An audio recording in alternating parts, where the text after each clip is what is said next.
넘어가서 호이스트를 보겠습니다. 앞에서 잠깐 얘기했지만 호이스트는 이제 화물용, 인하용, 겸용, 엘리베이터와 비슷한 역할을 한다라고 보시면 됩니다. 공사 기간 동안 적재함을 사용하여 자재를 움직이는, 기본적으로는 엘리베이터와 아주 비슷하게 생겼는데 이게 엘리베이터 안에 코어에다가 이렇게 옮겨 들어가서 이렇게 움직이는 방식이라면은 얘는 공사라는 시공 현장에 있는 바깥에 있는 골조와 함께 유지를 해서 저기 그 사람이나 혹은 이렇게 저기 그 물건 같은 것들을 옮길 수 있도록 된다라고 되고, 기본적인 원리는 엘리베이터 아주 유사합니다. 엘리베이터 중에서도 이렇게 추가 달려서 왔다 갔다 하는 것과 굉장히 유사하다고 보시면 되고요. 기본적으로는 타워 크레인과 비슷한 방식으로 저기 그 고려를 해서 쓰는데요. 하중 얼만큼의 많은 것들을 넣어야 되느냐, 그 다음에 최대적으로 높이는 얼만큼 가야 되느냐, 속도는 얼마나 나야 되느냐, 그 다음에 실어야 되는 짐들이 얼마에 따라서 내부 크기들을 정할 거고요. 그것들이 내리는 데 필요한 적재함의 출입문의 크기, 그래서 전기는 얼마나 쓰고, 그래서 소문은 얼마나 전기가 되느냐, 구동부는 어디에 위치해야 하냐 등등을 체크를 해가지고 이제 호이스트를 쓴다라고 보시면 됩니다. 자, 그러면은 기본적으로 호이스트는 얼마만큼의 저기 그 작업을 하고 얼마만큼의 양을 쓰느냐, 그리고 그래서 한번 왔다 갔다 하는 시간이 얼마나 드느냐 하는 건 또 속도에 따라서 되겠죠. 속도에 따라서 분당으로 90에서 100m 가는 것도 있고, 저속으로 아주 천천히 분당 40m 60초니까 1초에 1m 안 가는 것도 있습니다. 뭐 저속의 경우에는 굉장히 무거운 것들 많이 실을 때 쓸 거고요. 고속은 그보다는 좀 더 가벼울 때 쓸 거예요. 그러고 나면은 동별로 호이스트를 몇 대를 쓰느냐, 가능하면 최소한으로 하는 게 좋겠죠. 그다음에 어느 위치에 넣느냐, 그리고 그거에 따라서 규격, 얼만큼 우리가 얼마나 그래서 저기 쓸 수 있는 양을 잠정으로 결정을 하고 나서 있느냐 확인해서 오케이 있다 그러면 그것을 그대로 쓰고, 마스트 얼만큼 길어야 되고 어떻게 고정하느냐, 기초는 어떻게 넣느냐 등등을 넣어가지고 최종적으로 운영까지 쓴다라고 보시면 됩니다. 속도에 따라서 고속은 90에서 100m짜리도 있고, 저속은 40m per 미닛이죠 하는 것도 있고, 동력별로는 전기식 유압식이 있을 겁니다. 그리고 각각의 제작업체에 따라서는 고속으로는 이런 곳에서 만들고요, 저속으로는 우리나라에서도 많이 만들고 있습니다. 그 다음에 케이블을 어떻게 처리하냐에 따라서 이제 케이블 트롤리 타입도 있고 케이블 베스킷 타입도 있다라고 보시면 됩니다. 자, 소요대스 산정함에 있어서는 다음과 같은 것들을 이제 사용을 해줘야 됩니다. 하루에 양중하는 시간들, 그 다음에 작업자들이 각각 정지하는 조건들.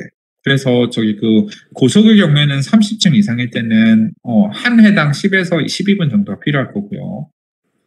그 다음에 저속은 15층 이하일 때 7에서 8분. 그 다음에 자재를 양중할 때는 각각에 필요한 해당 층에만 운행을 합니다.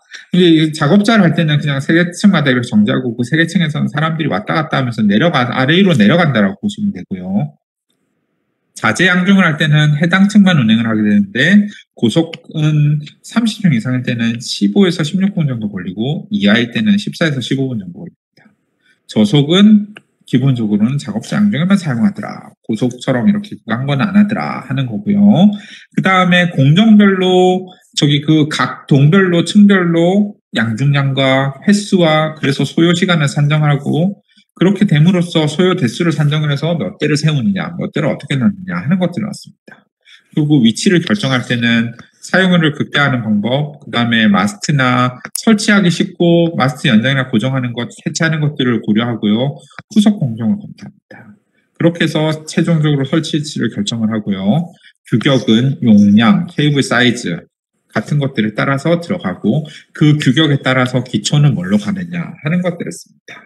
기본적으로는 대부분 케미컬 앙카를 사용하는데, 일정에 따라서 필요에 따라서는 또 다른 앵커를 사용하거나 혹은 기초를 만들 수도 있습니다. 하지만 이거는 가설이니까 그렇게 하기 위해서 일부러 더 기초를 만들고 하면 그 결국은 또 나중에 철거를 해야 되는 그 것들이 들어가니까 가능하면 최대한으로 효율적으로 쓰고자 합니다. 마스트의 설치 높이는요, 총 마스트 그리는 고속은 건물 최상병 높이에서 플러스 8m 정도 오버행을 생각을 해서 하고요. 지하층에 기초를 설치할 때는 기자층 높이까지를 포함을 해야 됩니다. 지하층의 경우에는 랜딩 레벨이 바닥 레벨에서 1.67 정도 플러스로 올라가 있다고 보시면 되고요. 저속 호이스트는 6m 정도 오버행이 들어가는 거고요. 지하층 레벨에 따라서는 베스킷 타입에 따라서 다음과 같이 되더라라고 보시면 됩니다. 네. 그 다음에 고정 방법은 외벽에 설치를 할 때는 마스트를 월타일을 이용해서 외곽보나 슬라브에다가 앙카로 고정을 합니다. 뭐 이렇게 얘기해도 아마 다들 이해를 할 거라고 저는 생각하고 있습니다. 그래서 저기 그 슬라브가 200 미만일 때는 관통 볼트를 사용을 하고 슬라브가 200 이상일 때는 케미컬 앙카를 사용해서 앵커링을 합니다. 그 다음에 가설 구대에다가 설치하는 경우에는 마스트를 월타일을 이용해서 빔에 혹은 용접하거나 그러니까 가설 구대로 만들어 놓은 그 가설대에다가 만들 때는 철골 빔에다가 용접 혹은 고력 볼팅을 통해서 하중을 전달할 수 있도록 설치를 합니다. 그 다음에 코어 피트의 내부에다 설치할 때는 마스트를 여건에 맞춰서 옹벽에 고정하고요. 띠내 이격거리는 10cm에서 20cm 정도입니다. 월타일 간격은 고속은 3개층 간격, 그 다음에 저속은 2개층 간격 단위고요. 그 다음에 높이는 6m씩 된다고 보시면 됩니다.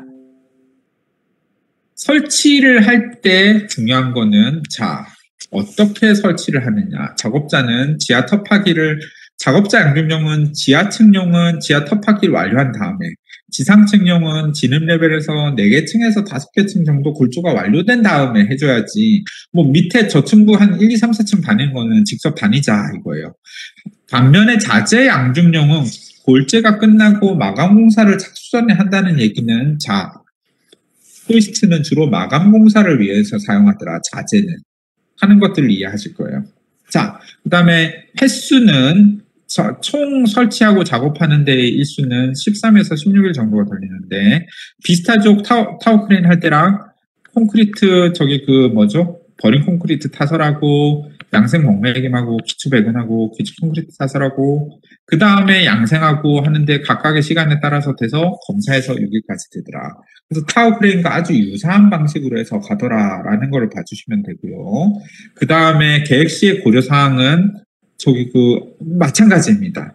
장비, 작업장소 진입로 확인해야 되고요. 그 다음에 부재를 하역하고 야적장소를 하는 것들을 확보를 해야 되고, 그 다음에 간섭사항을 검토해야 되고, 최종적으로 한 14일 전에는 사전 신청해서 완성검사를 받아야 된다라고 보시면 됩니다. 그 다음에 연장을 할 때는 3개 층마다 기준으로 0.5일 정도가 걸려서 위로 올라간다고 보시면 되고 2개 층마다 0.5일씩 걸려서 위로 올라간다고 보시면 됩니다. 그 다음에 해체 소요일수는 해체는 어느 시점에 하느냐. 마감공사 전에 자재는 그 다음에 작업자용은 작업자들이 다녀야 되니까 지상층은 4개에서 5개 층 정도 된 다음에 한 다음에 해체는 공사용 엘리베이터가 쓰지고 나면은 굳이 호이스트를 안 쓰고 그냥 엘리베이터 쓰는 겁니다.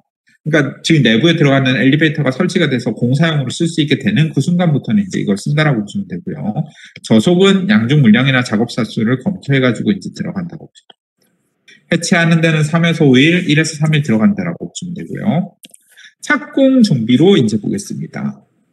그래서 공사 계획을 다 짜고 실제로 공사가 들어가기 전에 저희 착공을 준비하기 위해서는 조사를 합니다. 그래서 대지가 먼저 확인을 해서 이게 어떻게 잘 되어 있는 대지인지 문제는 없는지 대지 경계는 문제 없는지 그래서 보통은 실측을 합니다. 그래서 현황 실측과 경계 실측을 해가지고 대지가 설계가 되어 있는 것과 정확하느냐 하는 것들 체크를 하고 형상 높이 조사하고 지반 조사를 합니다. 지반 조사해서 여기가 계획이 되어 있는 대로 그대로 기초 방식에 의해서 되는지를 확인하고 혹시 대지 안에 장애물이나 매설물, 지장물 같은 것도 확인을 한 다음에 주변 도로와 인접 건물에 대한 조사도 합니다. 도로는 그래서 요거 쓰면 되겠다 확실하게 확인을 하고 인접 건물에는 문제가 없는지 너무 이격이 안 돼 있어서 혹시 간섭을 받게 되는지 하는 것들을 체크합니다.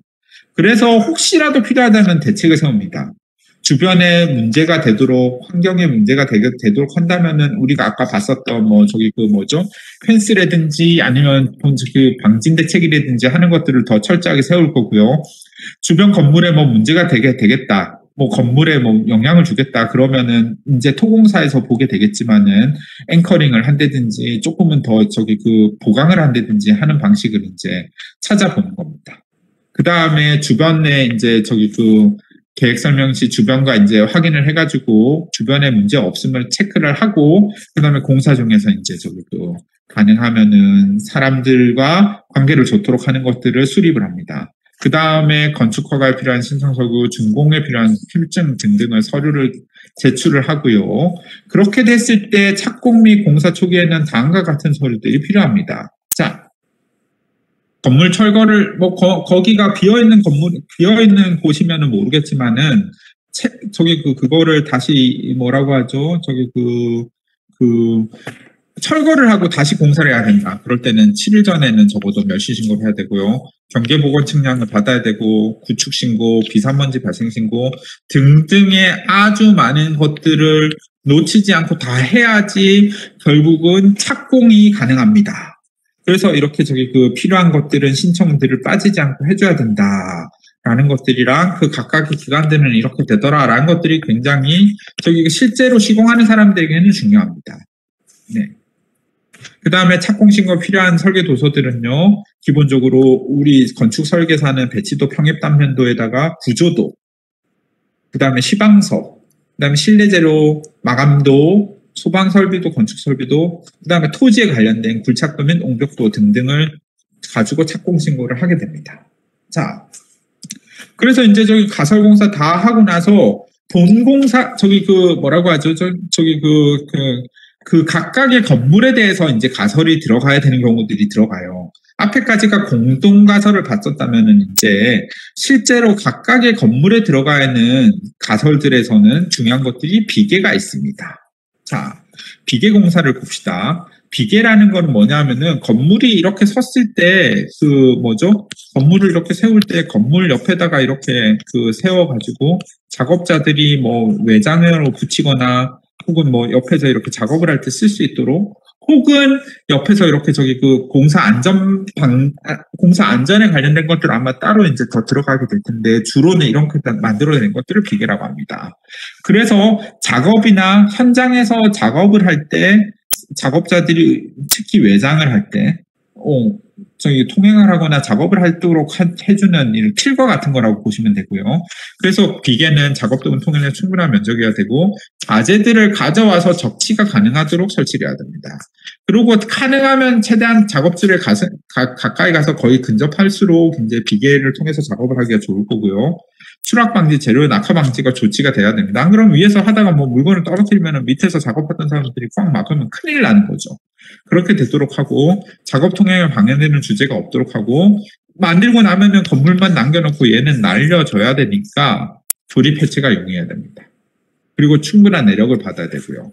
그렇게 됐을 때 비계에는 위치별로 내부에 설치하는 내부 비계와 지금 보는 것 같이 외부에 설치하는 외부 비계로 되고요. 형태상의 구분에 따라서 외줄, 쌍줄, 겹비계로 나뉩니다. 요거는 이제 뒤에서 조금 더 상세하게 보실 거고요. 재료에 따라서 목재로 만드느냐, 강간 파이프로 만드느냐, 흨비계가 또 있습니다. 그 다음에 용도상에 따라서 말비계라는 것들 뒤에서 또 보실 거고요. 수평비계, 달비계, 콘크리트 타설, 발판비계 등등에 대해서도 뒤에서 그림으로 조금 더 보시게 될 겁니다. 자, 내부 수평비계는 기본적으로 내부 마감 공사 시에 덕트, 배관시설, 천정 마감 등등을 위해서 비계 기둥을 바닥에다 그리드로 받치하고 입체적으로 조개한 내부 수평비계는 기본적으로 우리 행사할 때도 많이 사용하는 그런 비계들 아마 기억나시나 모르겠는데 아마도 보신 적이 있으실 거예요. 이렇게 돼서 여기 이렇게 호이스트로 되고 위에다가 이렇게 합판 깔아가지고 사람이 요 위에 올라가서 매달아서 내부 공사할 수 있도록 하고 요거를 옮겨가가지고 계속해서 설치하도록 하는 내부 수평비계가 있고요. 또 말비계는 다음과 같은 사다리를 상부의 핀으로 결합시켜서 개폐할 수 있도록 하고 발판을 만들어가지고 기본적으로 사다리랑 비슷한데 비계의 역할을 하는 겁니다. 층고가 3.6 미만인 내부 공사에서 이제 올라가서 작업을 하도록 만드는 거다라고 보시면 됩니다. 그 다음에 외부에 설치하는 외부 비계로는 이제 종류에 따라서 외줄비계, 겹비계, 쌍줄비계가 있는데요. 요것들은 잘 봐주시면 좋습니다. 네. 외줄비계는 중저층, 낮은 건물의 건축물로서 조족공사 등의 경량재를 사용하는 공사에 사용합니다. 네. 그래서 벽돌, 블럭공사 등의 조적공사를 할 때 그냥 한 줄로 이렇게 만드는 걸 외줄비계라고 합니다. 한 줄로 만들고 그냥 건물에 이렇게 매다는 거를 얘기하고요. 특히 여기에서 매다는 부분에 대한 것들이 하나인 거를 보시면 됩니다. 겹비계는 이렇게 한 줄로 만들어내는 줄비계로는 적재하중이 과다해서 보강이 필요할 때 이렇게 두 겹으로 만들어서 이렇게 겹으로 이거를 보강을 해서 얘를 받쳐주는 것들을 겹비계라고 합니다. 자, 쌍줄비계는 이게 외줄이 아니라 두 줄이 들어가는 거예요. 그래서 고층건물에서 많은 자재를 넣고 작업하게 되는 미장공사, 타일공사, 석공사, 테라코타 공사, 콘크리트 공사의 외장공사에 많이 사용하는 거를 쌍줄비계라고 보시면 됩니다. 예, 외줄, 겹비계, 쌍줄비계로 되어 있다는 거 봐주시고요.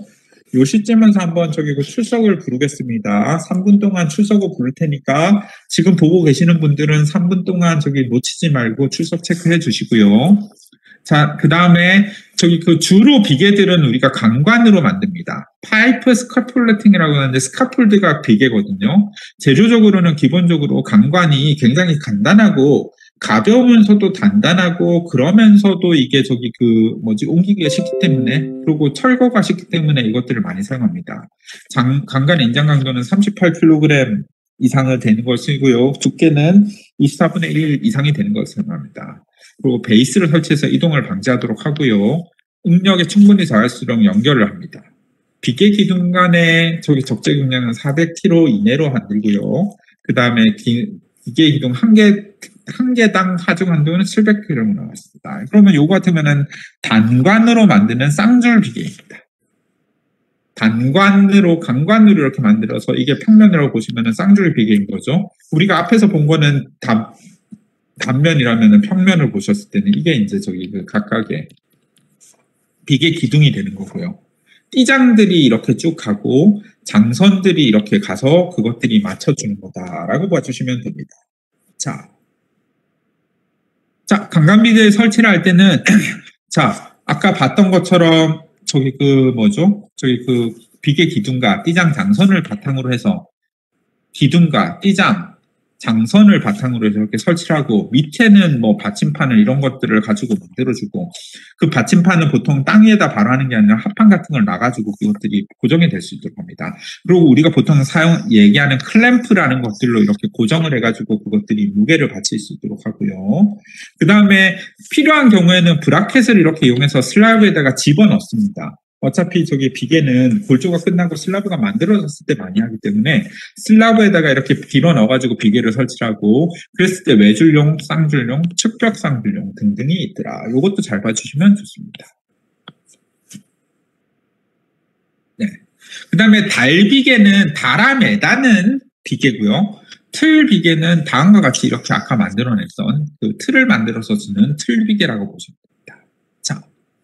달비계는 그래서 보가 있을 때 이렇게 그 벽에다가 매달아내서 거기 위에다가 이렇게 넣는 예를 들면 우리 그거랑 유사하다고 보시면 되는데 우리 유리창 닦을 때 쓰는 그런 붐이라고 부르는데요. 우리가 붐과 비슷한 방식으로 돼서 설치가 되어 있는 거라고 보시면 되고 틀비계는 틀을 잡아서 이렇게 만들어내고 기본적으로 이 유공발판은 우리가 아까 봤었던 강관에서도 굉장히 많이 씁니다. 하지만은 여기서도 이렇게 유공발판 같은 것들을 가지고 이렇게 만들어낸다라고 보시면 되고요. 이렇게 만들어져 있는 것들은 아마 제법 많이 봤을 거예요. 우리 친구들이 그렇게 만들어져 있는 것들을 계속해서 잡아 올리면서 그러니까 비계틀이 기본적으로 되어 있는 것들을 계속해서 사용하면서 이렇게 쓸 수 있더라. 라는 것들이 틀비계에도 있더라라는 걸 보시면 되고요. 그 다음에 호이스트를 가지고 움직일 수도 있지만은 사람들이 편하게 물건들을 인양하고 직접 옮겨가서 인부들이 가야 되고 할 때는 통로 및 비계 다리를 만드는데요. 통로 및 비계 다리의 기준은 다음과 같습니다. 기본적으로 폭은 90cm, 그 다음에 추락의 위험이 있는 장소에서는 75cm 내외의 손잡이를 설치해야 됩니다. 그리고 발판폭은 40에서 160cm 정도가 될 수 있고요. 가능하면은 보통 우리는 1.5m당 한 번씩 있어야 되는데 공사 현장에서는 그거는 불가능하고 7m당 한 번씩 1.2m의 쉼터는 놔둬야 됩니다. 자, 그래서 이게 설치 기본적인 조건이니까 굉장히 유의해서 봐주시고요. 그렇게 되는 것들을 강관, 아까 봤었던 여기 저 유공 발판이라고 하죠. 유공 발판들을 가지고 이렇게 만들어 가면서 계단을 쓰기도 하더라라고 보시면 됩니다. 그 다음에 비계 발판은 칠비계나 단간비계 혹은 앞에서 봤었던 이런 비계 다리에도 쓰는데요. 저기 그 유공 발판도 있고 경량 발판도 있습니다. 기본적으로 널판은 폭은 두께 5에서 6배, 40cm 이상이 돼야 되고 두께는 3.5cm 이상, 길이는 3.6m 이내의 것들로 널판을 만들더라 보시면 됩니다. 기타로 이제 저기 공사를 하면서 저기 또 저기 그 문자를 남기신 분이 있는데 제출을 실수로 못 눌린 거는 제가 어떻게 해드릴 수가 없습니다. 지금 그 다음부터 좀 넣어주시고요. 주위에서 설문조사를 해서 수업 시간에 출석을 안 부르고 하는 이유가 우리 친구들이 수업을 좀 더 집중해서 봤으면 좋겠다라는 건데 요게 저기 안타깝지만은 제가 어떻게 해드릴 수 있는 건 없습니다. 설문조사 저기 못 눌리는 것들은 유의해서 꼭 눌러주세요. 안 그러면은 지각으로 처리될 수밖에 없습니다. 네, 죄송합니다. 자, 낙하물 방지망부터 다시 보겠습니다. 그래서 비계가 이렇게 설치가 돼 있을 때, 뭐, 아까도 봤지만은 물건이 이렇게 떨어지거나 그러면 안 되는 거잖아요. 그러니까, 저기 중간중간 이렇게 낙하물들이 떨어지지 않도록 하기 위해서 방지망을 설치를 합니다. 그래서 저기 외줄이나 쌍줄비계를 이용해서 거기에다가 설치를 하는 경우도 있고요. 혹은 여기처럼 구조체에다 그대로 지지를 하도록 해서 작업 인부의 추락을 방지하거나 물건이 위에서 떨어지는 것들, 물체가 낙하에 의해서 인명이나 시설이 파손되는 것들을 이제 보호하기 위한 가설물입니다. 이거는 기본적으로 지상에서 높이 3에서 3.5m 되는 곳에 비계 바깥쪽으로 수평에 대해서 20에서 30도 정도로 경사지게 방지망을 설치합니다. 그리고 높이 10m 이내마다, 그 다음에 세개층 이내마다 방지망을 설치하고 내민 거리는 벽면으로부터 2m 이상이 되도록 설치를 해야 됩니다. 그래야지 그냥 맨 밑에만 설치를 해버리면은 맨 밑에 있는 데만 저기 살 수가 있는 거잖아요. 그래야지 이게 이 정도 높이가 되어야지 혹시라도 실수로 떨어지신 분 아니면 실수로 떨어진 물건들이 주변으로 밑으로 이렇게 문제가 안 되도록 이제 저게 방지가 되거다 하는 거고요. 그 다음에 낙하물 방지망은 10mm 눈크기 이하의 철망 또는 이와 동등한 발이나 PVC망 등을 치면서 도로 통행을 보호하기 위해서 이 건물이 너무나도 이렇게 도로 쪽으로 곁대어서 건물이 지어져서 도로 통행하는 데 문제가 되겠다 하면은 합판이나 알루미늄 판을 통해서 설치를 하기도 하더라라는 걸 보시면 됩니다. 자, 그리고 사람들의 출입이 많아지는 출입구나 호이스트 같은 곳에는 낙하물 방지망에다가 추가로 방호 선반이라는 걸 설치해서 왔다 갔다 하는 사람들을 거기서 막기도 합니다. 자, 이것도 굉장히 중요하다라고 봐주시고요. 그 다음은 리프트가 있습니다. 뭐 비계를 설치를 할 수도 있지만은 항상 모든 곳에다가 비계를 설치하기 힘들 때는 다음과 같이 자주식으로 시저형으로 가위가 움직이듯이 이렇게 왔다 갔다 하는 거 혹은 직진형으로 이렇게 다리가 움직이는 거 Z 직진형으로 다리가 움직이는 거 혹은 직진형으로 그냥 다리가 이렇게 텔레스코핑 타입으로 움직이는 거 혹은 다리가 움직이면서도 굴절이 되어서 이렇게 가는 그런 리프트들이 설치가 되더라라는 걸 보시면 되고요. 기타로 방화용품 저장하는 곳, 가스 저장소, 유류 저장소 등등도 가설 시설에서 확인을 해야 되더라라고 보시면 됩니다.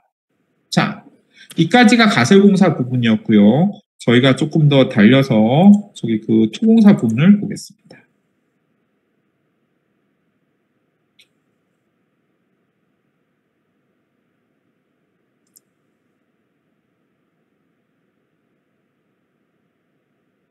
네. 그 다음은 이제 토공사 부분을 가겠습니다. 가설을 다 해서 이제 저기 어느 정도 펜스도 쳐지고 준비가 다 됐어요. 그럼 이제 본격적으로 공사에 들어가는 거예요. 가설은 아까도 얘기했지만 본공사가 아닌 공사를 준비하는 과정에서 들어가는 여러 가지 것들이라고 보시면 되고요. 이제 토공사부터 실제로 공사하면서 건물을 짓는 걸로 가는 거라고 보시면 됩니다. 자, 그래서 토공사에는 대지 및 지반 조사에서부터 토공사 그 다음에 터파기, 흙막이까지를 저희가 볼 텐데요. 흙의 성질은 어떻는지, 대지 성질, 터파기 공사, 흙막이 지정 및 기초 등등을 보겠습니다. 먼저 흙이라는 것들이 우리가 보통은 이렇게 저기 그 뭐라고 하지? 그냥 비어 있는 거라고 보는데 흙도 각각의 어떤 걸로 이루어졌느냐에 대해서 굉장히 많은 저기 그 성질을 가지고 있습니다. 그래서 물이 얼마나 있느냐, 흙이 얼마나 고운 걸로 돼 있느냐, 얼마나 두꺼운 걸로 있느냐 등등에 따라서 뭐 여러 가지 것들을 체크를 해줘야 되고요. 특히 팽창이나 수축이 얼마나 잘 일어나느냐, 물이 들어가는 따라서 혹은 겨울에 얼마나 얼어서 이게 물이 얼어지느냐, 그 다음에 히빙이 덜어지느냐, 파이핑이냐, 보일링 등등이 생기느냐 등등을 봐줘야 되는 거고요. 그렇게 특히나 우리가 저기 동결 심도라는 것들을 체크를 잘해야 되는데 물이 들어갔다가 일정 높이까지는 깊이까지는 물이 얼게 돼요. 물이 얼면은 거기에 따라서 그 흙이나 땅이 이렇게 계속해서 부피가 바뀌는데 기초가 거기 위에 있으면 건물이 계속해서 왔다 갔다 하는 거예요. 겨울마다. 그렇게 되는 것들을 위해서 각각의 동결 심도들은 굉장히 중요하게 지켜야 되더라라는 것들을 아마 보시면 될 거고요. 흙이라는 것들을 보통 우리는 흙 입자들로만 생각하는데 거기에다 물과 공기가 들어가서 공극을 가지고 있게 되고요. 그래서 우리가 체크를 해야 되는 게 간극비, 공극비와 함수비, 포화도 등등을 봐줘야 됩니다. 그리고 흙은 외력이 가하게 되면은 이제 저기 그 변형이 되는데 내부에는 그거를 저항하려고 하는 응력이 있습니다. 그래서 흙이 기본적으로는 뭐 일반적으로는 외력이 커지면은 응력도 커지는데 그게 너무나도 큰 일정 크기 이상으로 흙의 힘을 받으면은 면이 미끄러지거나 파괴가 됩니다. 그래서 그 응력 강도라고 하는 저항, 전단 저항과 전단 강도를 우리가 체크를 해서 요 기준으로 우리가 기초를 만들 때 건물이 얼마나 무거운 게 들어가느냐를 흙이 버텨줄 수 있느냐, 어떤 흙들을 어떻게 버텨줄 수 있느냐 하는 것들을 체크를 해야 된다는 거고요. 토목공사를 들어가기 있어서 그러기 위해서 우리가 해야 되는 게 대지 및 지반 조사입니다. 자, 그래서 다음과 같은 흙의 성격들을 봐가지고 건축물을 안전하게 설치하기 위해서 지질의 종류, 기반의 형태, 진해력, 지하수 등등을 조사해서 굴착하고 기초공사 및 시공하기 위한 자료를 얻기 위해서 하는 것을 대지 및 지반 조사라고 합니다.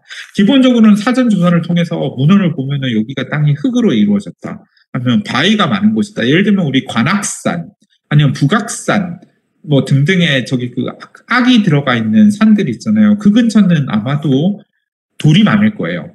그리고 뭐 문헌을 보면은 뭐 이렇게 저기 그 사촌, 모래로 이루어진, 예를 들면 제가 설계했던 노드산 같은 경우에는 거기가 예전에 사촌이라고 불렸는데 사촌이라는 단어가 말 그대로 모래거든요. 모래로 이루어진, 모래로 만드는 모래마을이야. 그럼 당연히 모래가 많은 거죠.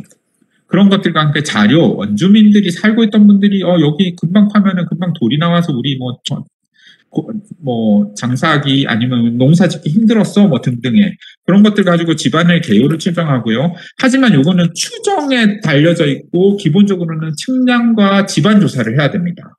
그래서 측량을 통해서 기본적으로 도로 및 인허브에서 정확한 경계 높이 등등을 측정을 하고 그 다음에 지층 규정 형태를 대략적으로 결정할 수 있는 조사를 한 다음에 보링, 표준 간입 시험, 토지 시험 등등을 통해서 본격적으로 이 대지가 어떻게 되었는지를 확인합니다.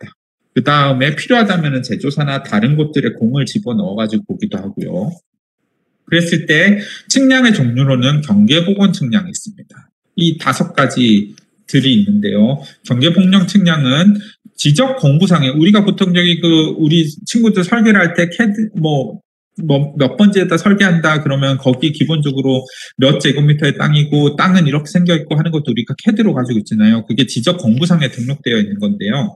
지적공부상 등록된 경계를 지표상에다가 직접 찍어가지고 보면서 혹시라도 이게 차이가 나지 않는지 하는 걸 보는 겁니다. 근데 많은 경우에 있어서 이게 정확하게 맞지가 않고 좀 차이가 나는 경우도 있습니다. 그래서 건축물을 신중 개축하거나 경계를 확인하고자 할 때 주로 측량을 하게 됩니다.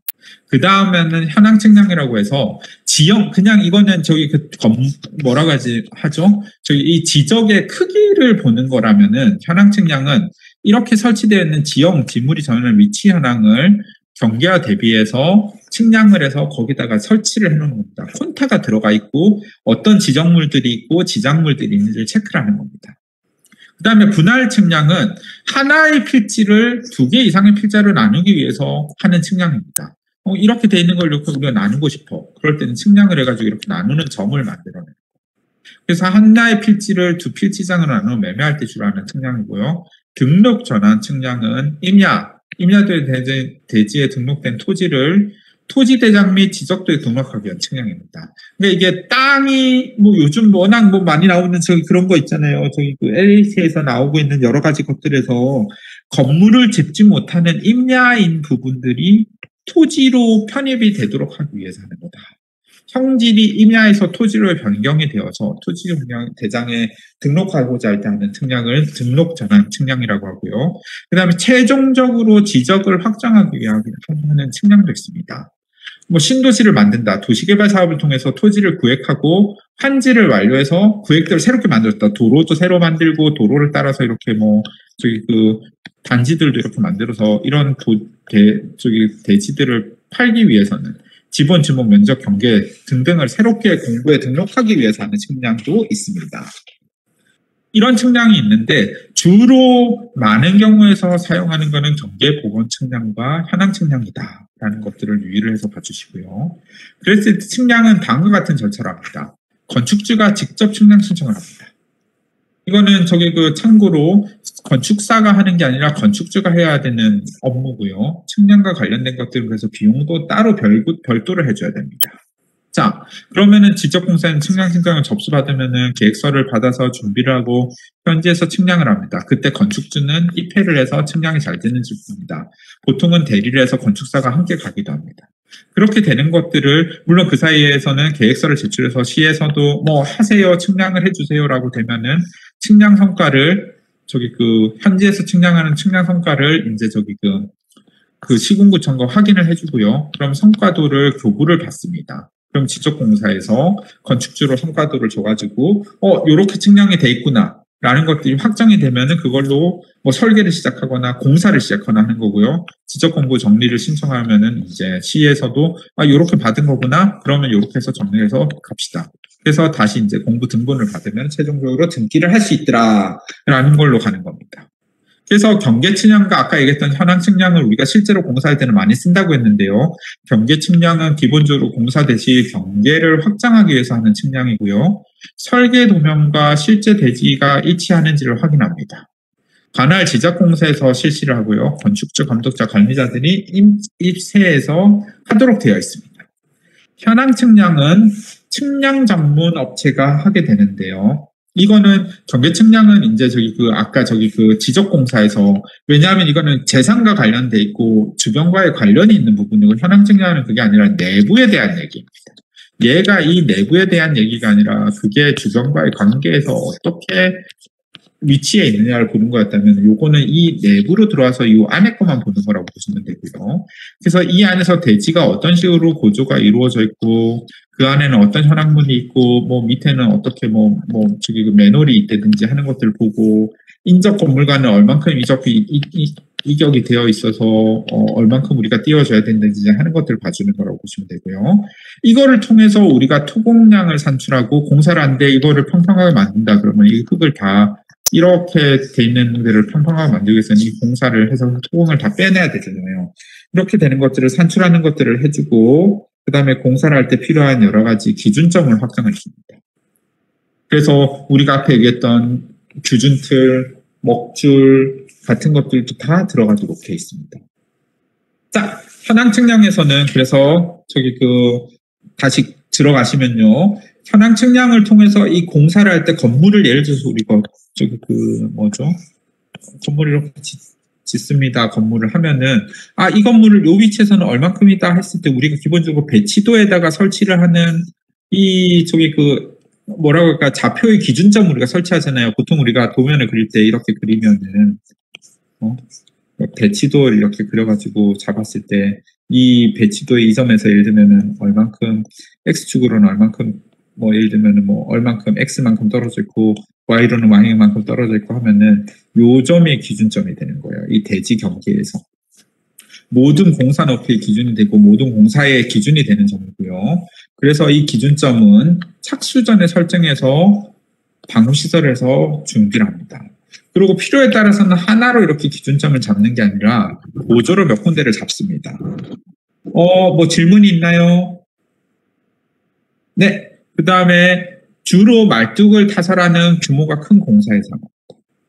그 다음에 줄쳐보기는 대치도에 따라서 필요한 곳에 각각 또 말뚝을 이렇게 박아보는 거예요. 말뚝을 박아서 그 다음에 줄을 쳐서 실제로 건물 위치를 이렇게 지면에다 올려놓는 겁니다. 그러고 나서 수평 틀을 설치를 해서 이것들이 각각 어떻게 설치가 되는지 하는 것들을 보는 겁니다. 그러고 이렇게 될 때는 평판 측량기를 놓고 나중에 평판 측량기란 건 한번 찾아보세요. 제가 나중에 사진을 한번 보여드릴 기회가 있을 것 같긴 한데 거기서 위치를 잡아서 이렇게 놓고 거기에다가 각 주요 지점에다가 말뚝을 받고 모치를 해서 정확한 어느 점이다. 우리가 여기서부터 얼만큼 떨어진대 얼만큼 떨어진대 하는 그런 것들 잡아야 이제 건물을 지을 수 있는 거죠. 그렇게 되는 것들을 잡을 때 기본적으로 넣는 것들이 규준 틀입니다. 건물의 각도 위치 및 높이, 기초 너비, 길이 등을 결정하기엔 틀을 넣고요. 그 다음에 규준 틀로서 저기 그 말뚝과 규준대들을 넣습니다. 그리고 규준대는 수평보기, 레벨로 수평을 확인하고 폭등을 설치하고요. 평규준틀과 귀규준틀, 세로규준틀이 있는데 평규준틀은 건물의 외곽 기둥, 기초, 옹벽, 줄기초 등등의 주요 부분에 넣고요. 그 다음에 귀규준틀은 외곽의 모서리 기준, 기타 돌출부 위치에다가 설치를 합니다. 그리고 세로 규준틀은 내력벽의 상호 접합부 등의 수직으로 설치를 해서 벽돌 등 그런 것들을 어디다 우리는 넣느냐 하는 것들을 넣는다고 보시면 되고요. 요거는 아직까지 걱정 안 하셔도 돼요. 뒤에서 그림이랑 같이 보여드리겠습니다. 그 다음에 먹매기면 먹줄을 쳐가지고 각 위치들, 배치선, 수점, 수평 기준에 대해서 우리가 저기 일단은 실들이 있어요. 먹줄이라고 해서 그걸 쫙 잡아 당겨가지고 여기서 이렇게 딱 놓으면은 줄이 팅 하면서 튕겨가지고 이렇게 땅에다가 이렇게 선을 그어줘요. 그러면 그 선들을 쫙쫙쫙 그어가지고 우리가 마치 도면상에서 그리는 저기 벽처럼 그런 것들을 그려놓는 거예요. 그러면 그 기준으로 이제 건물이 설치가 된다라고 보시면 돼요. 그리고 기본적으로는 기둥, 벽면 등에다가 마당 기준으로 수평 기준선을 먹매김해가지고 그걸 기준으로 이제 창호나 마감하는 것들을 잡기도 합니다. 자, 그래서 보시면은, 자, 여기가 이제 보시면은 기준점이 되는 거예요. 예를 들면은, 여기 분당 차량 사무소는 기준의 벤치마크 높이와 기준의 위치는 여기가 되는 거고요. 그랬을 때 이제 줄을 쳐보는 거죠. 대지경계가 이렇게 했을 때, 기둥은 이렇게 놓고, 말뚝은 이렇게 놓는 거예요. 그래서 건물의 위치를 잡고, 그렇게 되고 나면은 이제 세로로는 규준틀을 이렇게 잡아서, 이제 이 세로 규준대를 가지고 높이를 이제 잡아가는 거라고 보시면 됩니다. 자, 그러면은 예를 들어서 이렇게 될 때 평규준틀과 기규준틀은 각각 몇 개가 있어야 되느냐 하는 것들을 이제 우리가 봐야 되는데요. 자, 평규준틀은 여기서 보시면은 자, 귀규준틀이 아까 우리 어디에다 놓는 거라고 했죠? 혹시 질문이 있어서 뭐 저기 얘기하는 거면 저한테 얘기를 해주세요. 저기 뭐지? 귀규준틀은 외곽의 모서리 기준은 계단식 기자 돌출부에다 놓고 평규준틀은 모서리를 제외한 외곽 기준 그 다음에 저기 독립기초 옹벽 등등에 놓는다고 했습니다. 그러면은 자 귀규준틀을 요 모서리에다가 이렇게 귀규준틀을 놔야겠죠. 요런 모서리에다 놓고 그 다음에 나머지 부분들에 들어가야 되는 그 기둥이 이렇게 들어가 있단 말이지. 그러면은 요 부분에다가 이제 평규준틀을 놔야 됩니다. 그렇게 돼서 총 귀규준틀은 모서리 기준을 하나, 둘, 셋, 넷, 다섯 아니지 하나, 둘, 셋, 넷, 다섯, 6개가 되고요. 평규준틀이 하나, 둘, 셋, 넷, 다섯, 6개를 넣게 됩니다. 그래서 우리가 총 평규준틀 몇 개 놓느냐 하는 것들은 참 시험 문제 나오기 좋게 되어 있죠. 잘 봐주시고요. 네. 그 다음에 집안조사에 관련된 것들은 다음과 같은 것들로 있는데, 이 집안조사에 관련된 것들은 우리가 다음 시간에 이제 수업을 계속해서 연결해서 진행을 하겠습니다. 그리고 참고로, 자, 이제부터 잘 들어주세요. 저희가 수업 계획서상에서는 다음 주 수업을 안 하는 걸로 제가 적어 놨었는데, 지금 일정이랑 그 다음에 우리 친구들이 마감 일정이 특히 15주차에 몰려있는 거랑 그런 걸 감안을 했을 때, 다음 주에도 수업을 그대로 진행을 해서 하는 것이 우리 친구들 설계 스튜디오인데 하는 것들이랑 훨씬 더 나을 거다라고 저희가 판단해서 상의를 드렸을 때 그렇게 판단이 되어서 수업을 진행하려고 합니다. 예정대로 10시에 온라인으로 이렇게 진행을 해서 할 테니까 그거에 접속을 해주시면 되고요. 제가 관련된 정보는 아까 우리 친구들이 요청을 했듯이 그 클래스룸에다가 다시 남겨놓겠습니다. 네, 그러면 이상으로 수업을 마치겠습니다. 오늘도 수업 듣느라고 수고 많으셨고요. 다음 시간에 뵙겠습니다.